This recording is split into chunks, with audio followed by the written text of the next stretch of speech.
Hello,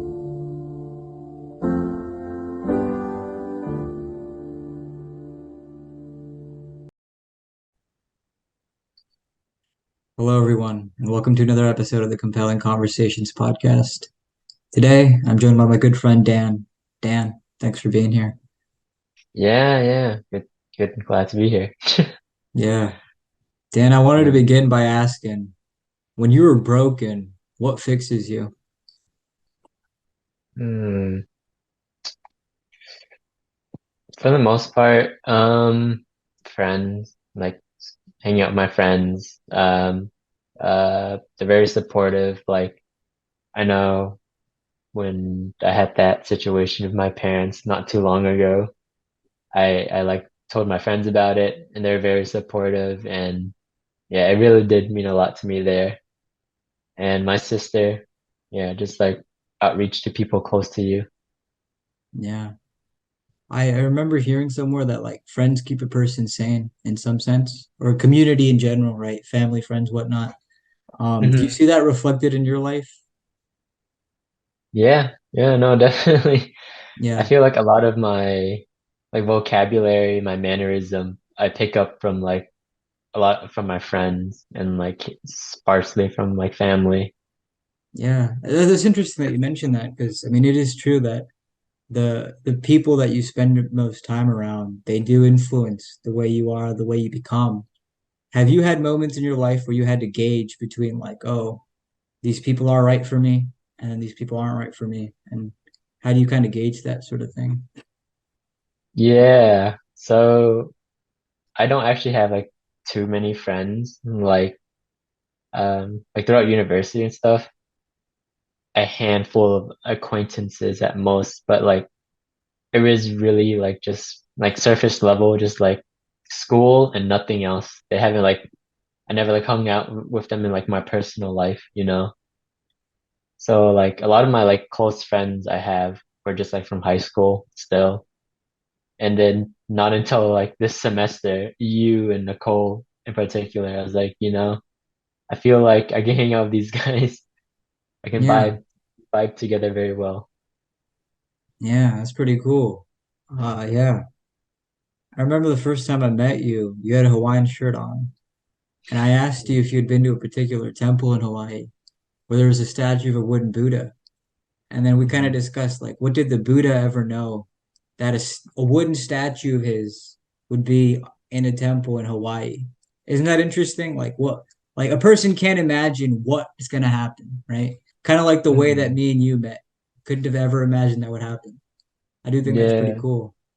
Yeah. yeah, definitely. Like I also said, like if you never talked to me that day, I would have just gone my whole semester just to myself for the most part.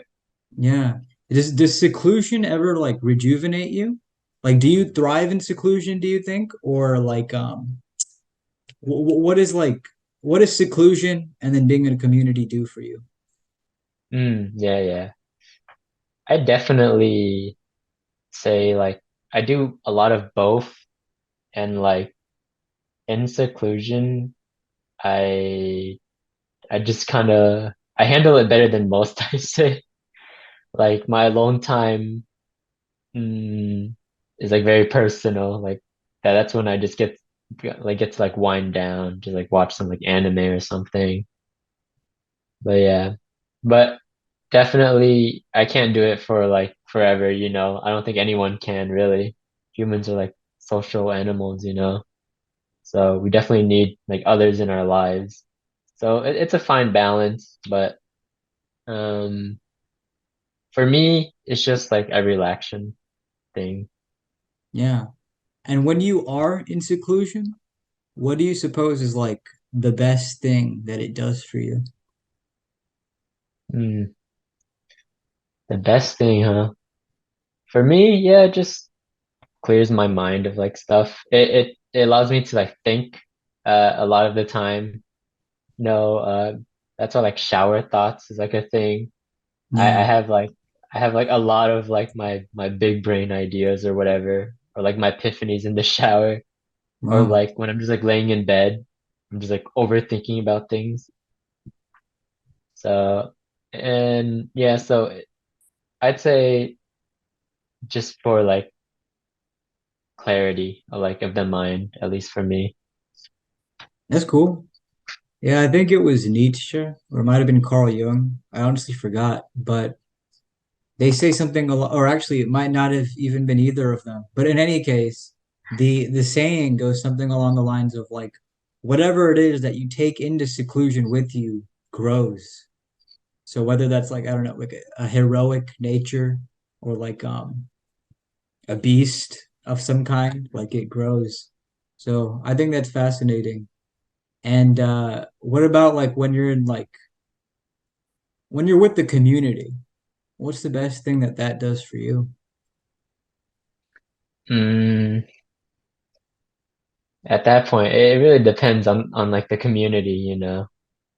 Um, Entertainment, big one, you know. It's probably like what we're most familiar with, hanging out with friends. We just do that for fun. It's not like we do it for like anything else, you know, like there's like no other reason. It's just like it's fun and we just want to do it, you know. Yeah, yeah, But you know, you can seek community for support, like, you know, going to like tutoring, um, going for just like advice, stuff like that. Yeah. yeah. What something I was discussing with someone was that in my experiences, like I have a lot of phases where I'll join different groups, to get the taste of it, to kind of really feel the experience. But at some point, I find that I kind of have to like voluntarily like sever ties, and that sounds like a rough thing to Mm, say, but um, I find the reason I might have to do that is because when I become ingrained inside of a community, it becomes mm, as if everyone is like one. And then like in those moments where I show flashes of my individuality, it gets kind of like repressed or like shunned. It's like, oh wait, yeah. like do I sacrifice myself for becoming a part of this one? Or do I also like hold on to who I am, you know? I don't know if you've Hmm. ever experienced something similar where you're like, wow, like I who am I becoming because I've been here for so long. Yeah, like I mentioned to you, like my old friend group, right? Like friends that I've had like since childhood, like when I was like 5 or 6, up until like high school for the most part, right?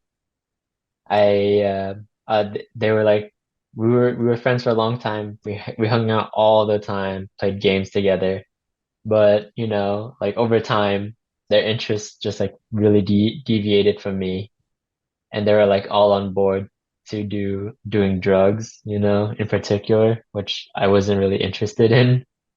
And you know, at first I was just like around them during the time. I was just like, oh, you know, I wasn't doing anything, but like I was there, but I really did felt like excluded. And you know, a part of me was like saying, I could just try it, you know, but like I was just not interested at all, like in any of that, you know. And then yeah, you know, like you said as well, at that point that's when I realized this is probably not the community, the friends for me right now. So I like took a break, and for the most part, um, we just kind of like naturally just separated from there. Yeah. I suppose at the end of the day, it's like just about everything else in life, eh? About like that, striking that balance. Like, yes, I Mhm. need that time alone, but then also with the people. Yeah. Yeah, like I really think it is just like an alignment of interest, because like in our friend group, at least the one that I'm a part of right now, we used to be about like we used to be like six, right? Like six, like we hung out like almost every day for the most part, and it kind of like dwindled that down to like four. One was like another reason that's like entirely different, but the most recent one, I felt like his interests just like aligned differently than ours, you know, and and we just slowly drifted apart for the most part. Yeah. I feel like in that case, like the death of one thing if you're patient enough, it can lead to the birth of something else that's beautiful. Would you say that happened with you? Like, okay, you drifted apart, but now you've like become a part of something else that's better. Yeah, yeah. I say that can definitely happen. It is like scary venturing into like that unknown, like Yeah, for the most part I could have been like alone, like if I left like that friend group at first, and if I didn't have, yeah, I could totally see a future where like I had no other friends and like I made no new friends at that point too. yeah, So yeah, it's just like it is definitely scary getting out there. But yeah, I'm glad I did and it all worked out in the end. yeah. You know, something I was thinking about was that if you don't surround yourself with like human voices, like other voices start surrounding you, right? Like an otherworldly Yeah. thing, like in the sense of like, a person's got their own demons that kind of come at them. Like, have you ever Mhm. experienced that? Oh God. I don't think so, not to that point. I've like seen it in like movies and stuff and like anime where like oh some guy's on like a secluded island or whatever and he had like an imaginary friend, like a coconut or something. And Yeah. he like talks to it to like hold sanity or whatever. Do you ever talk to yourself? I'm curious. Mm, I like was just I don't yeah, yeah.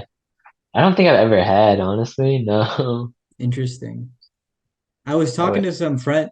Sorry, I'm sorry for cutting you off. Good. Oh no, no, no, you're good. I was just gonna say have you? Yeah, so what I was gonna say was that one of the things that I was discussing with you recently was like music and how I'm not entirely convinced that it's a good thing.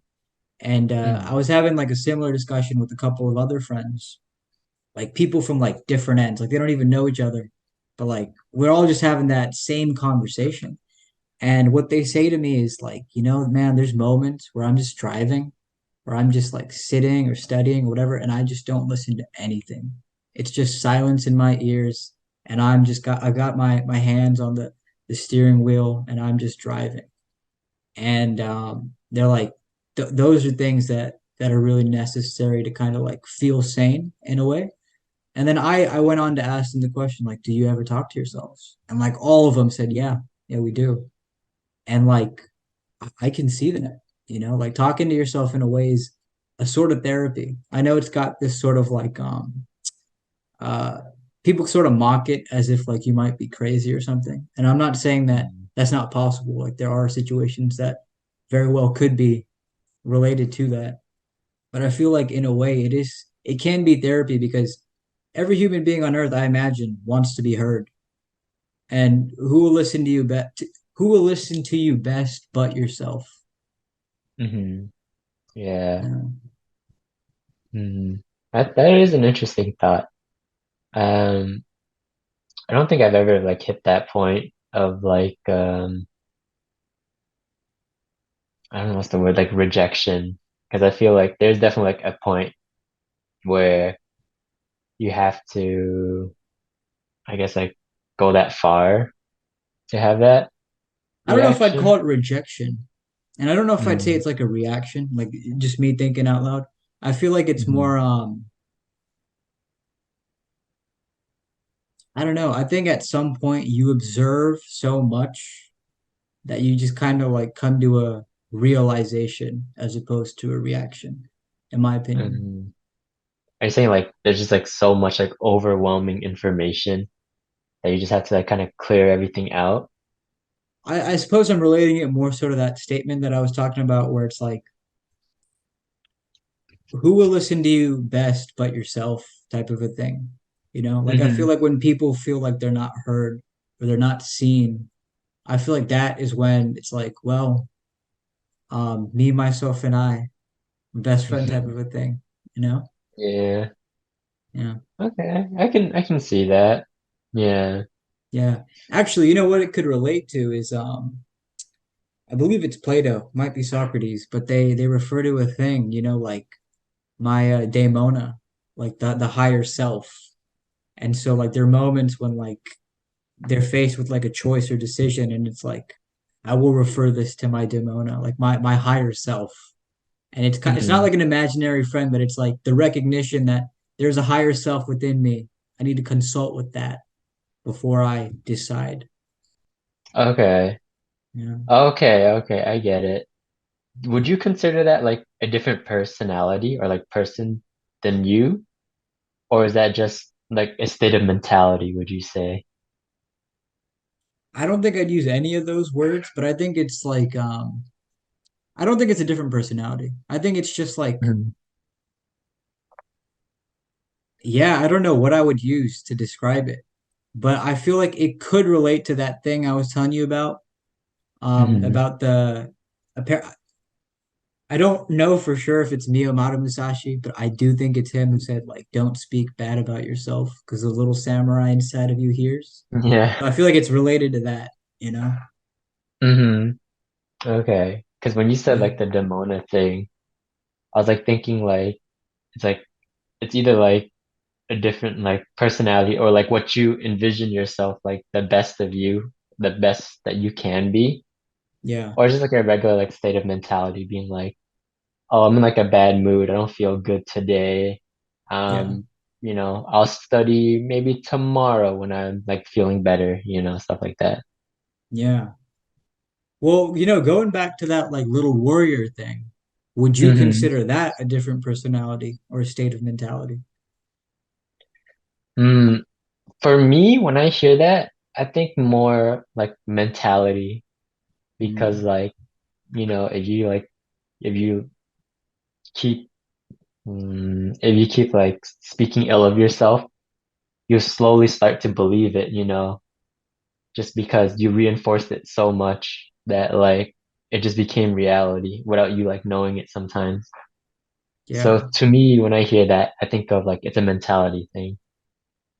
What's interesting about you, as I've noticed, being your friend for the past few months, is it seems like you prophesize like a really dark end, but then when the moment of like judgment comes, it's like, oh, yeah, it all turned out great for me. What do you think is the relationship with that? Um, yeah, I'm trying to figure that out, honestly. Um, I think that comes down to just like my lack of confidence, honestly. Like that who knows where that could stem from. I don't know. I just like I never like believe in myself like in much, and I don't hold myself in like that high of a regard. So I always think of the worst outcome. You know like how people when they say like um don't like hold don't like what how does it go? Like don't have high hopes for something. It was like or if you expect the worst, then like it won't be as bad type thing, Yes, you know? yes. And I feel like yeah, like I just kind of like slowly over the years just got so accustomed to that where it's like, oh man, I'm gonna fail. I didn't do that well. That Yeah, question, yikes, that's probably wrong. And yeah, at the end of the day, it's like, oh yeah, it wasn't too bad. That worked out all right. yeah. That's interesting. And I'm curious, um, like that sentiment that I shared with you about the little samurai, and then what you're telling me about being diffident. How does that like now that these two different like ways of thinking have merged, are you like trying to break out of that, or what is your relationship with that?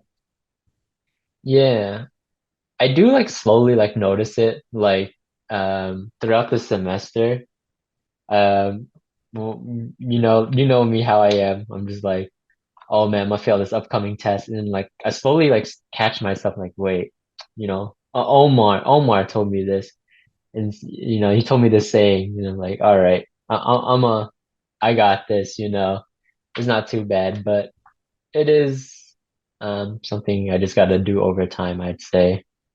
Yeah. In situations like that, one of the things I'm thinking is like perhaps silence is the greatest prophecy because when you don't like um the power of the word is so powerful that like what if you didn't say anything and then you wait for the end and it's like oh wow like in my life personally like I've noticed like when you don't say anything you just put in the Mhm. work and then something like manifests like it it's a nice feeling when that happens. I feel like silence Mm. is the greatest prophecy.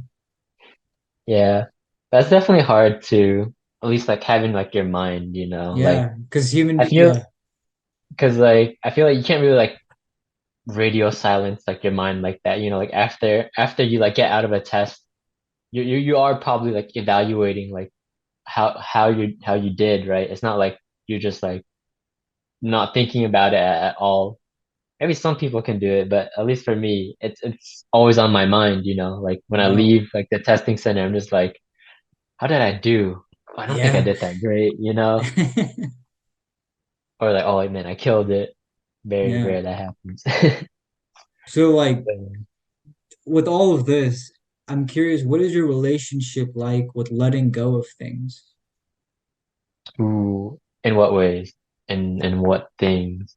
I suppose just like in life, like that Taoist idea of flow, wu wei, that kind of a thing. Like, yeah. Hmm. It really depends, like letting go of things. Like you don't strike me as a man that like holds on to like mistakes or like grudges or anything like that. You seem like a very flow kind of guy. hmm. Yeah. Personally, for grudges, no, not really. I that's like live, forget what's in the past is in the past, whatever. And at that Yeah, point, I like would reevaluate like my like situation with the person or whatever. yeah. But for mistakes, I am very hard on myself, and it does like uh appear in like my mind a lot in the shower, in my dreams. It can be like extremely like minute things. In that Like, case, like, do you ever blame yourself or do you forgive yourself? oh God. No, I don't think too hard about that. Like it is just like, oh, I'm so stupid. Like it can be like very like minor things. Like there's a video game I'm playing right now, and as dumb as it is, like last night I had a dream about it, right? That I was like being inefficient in the game, and I was like, I like woke up, I was like, oh my God. And I'm like, wait, why? You know? Yeah, yeah. So do you, like this is an interesting thing that you're sharing right now because it's like, do you think you voluntarily like hold on to these things or do they like just follow you? Yeah, like I feel like I don't like actively like hold on to it that long. Like it might like sit with me for like a couple of minutes, but like throughout my day, it's just like out of my mind, right? But for some reason, like it like lingers without me like knowing unconsciously. Like, it appears in like Yeah, my dream, or like I can be like doing anything, and I would have like flashbacks to it in a sense, yeah. you know? Connected to this, like one of the things I really admire about you is you really do give people the benefit of the doubt from what I've seen. You really do just like you're very like you're a very nice guy, and that's honestly the statement. And it's cool. And I'm curious, like, where does that come from for you? Yeah. Um, yeah, I don't know. Like, I just have like no reason to like doubt the person and like their words, I guess. And like as gullible as it is, like this happens so many times where like someone would just say like some like random thing. It can be like anything. And then I'll just be like, oh, okay. And then they're like, no, I just made that up. And I was like, oh, um, okay as well. You know, Yeah. I think a big part of it for me is like I wouldn't like think that differently of you in a sense. Like it doesn't affect me too much, and it might like affect your image or whatever, but I don't know. I don't dwell on it, I guess. So like when you encounter folks that you feel like there's something in the air between you guys, or like if you get like I don't know bad energy from someone, how do you like Mm. deal with that? Ooh. How do you Um, balance being a kind person and then avoiding the kinds of folks that you don't want to be around? yeah. Um, I honestly just don't put myself in that situation, I guess. Like, Mm.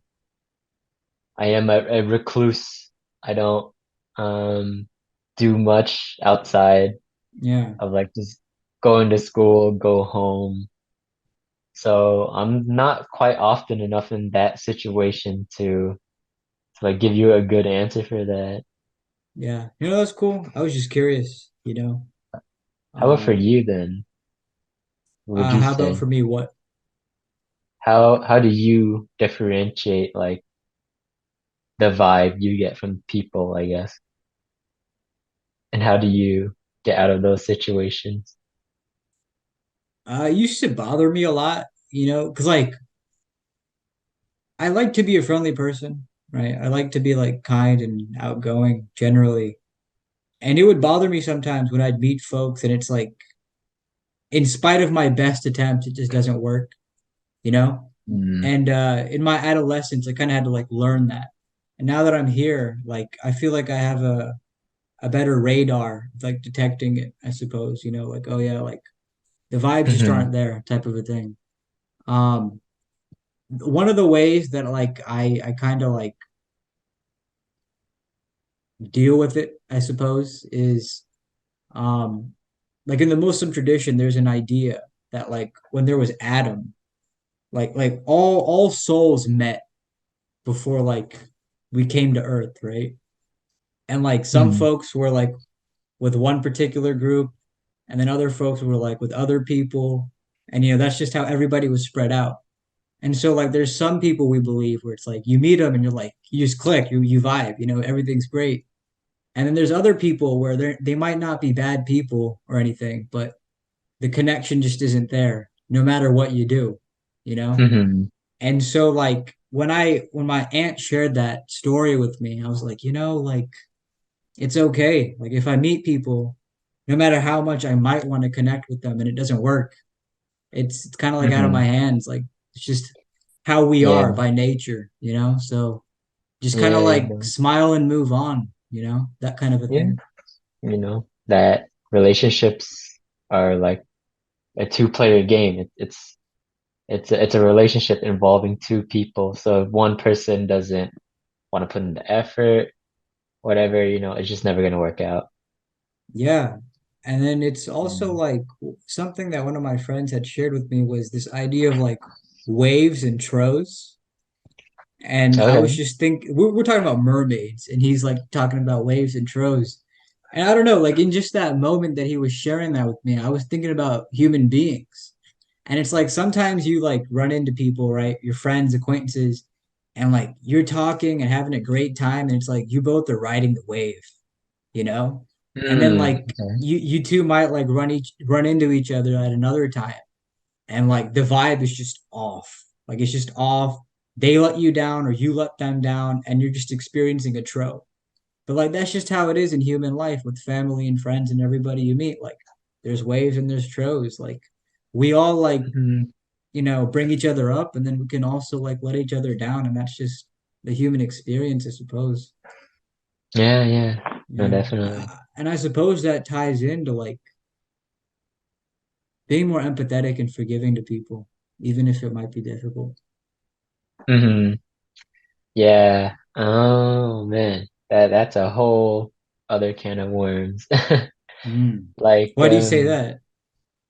yeah, um like a previous friend of like ours, uh he like wronged like another friend of mine, and the consensus was it was a pretty bad thing. I don't want to get into details of it too much, but I had no idea of that whole situation at all. I was just like out of it, right? I only heard about it from like both parties, but we pretty much like excluded him from like our friend group. And to this day, the relationship with like I guess like the one that had been wrong, the that bridge has like burned. There's like no salvation there, right? But on my end, the like I don't really like see like he never like did anything wrong to me, so he's still like an all right guy in like my eyes at least. Although the stuff I heard he's done was not the greatest, but at least, you know, I would like, like I said, to give him the benefit of the doubt. Like I don't know his entire situation.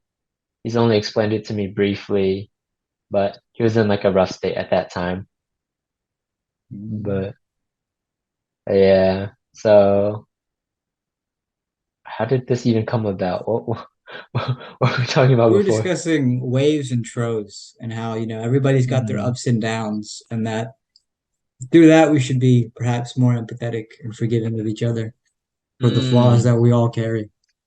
yeah, yeah, yeah. So like, I am like a huge like proponent of like if they never wronged me, I can't really like judge them to like a full extent, like I can hear all these things, but like, you know, sure it might suck, but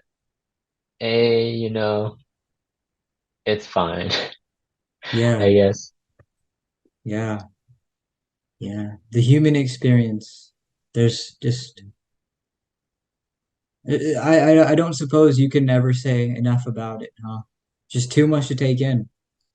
Yeah, definitely. Yeah. But Dan, this has been an awesome conversation. I've really enjoyed the things we've discussed and the sort of direction that we've taken.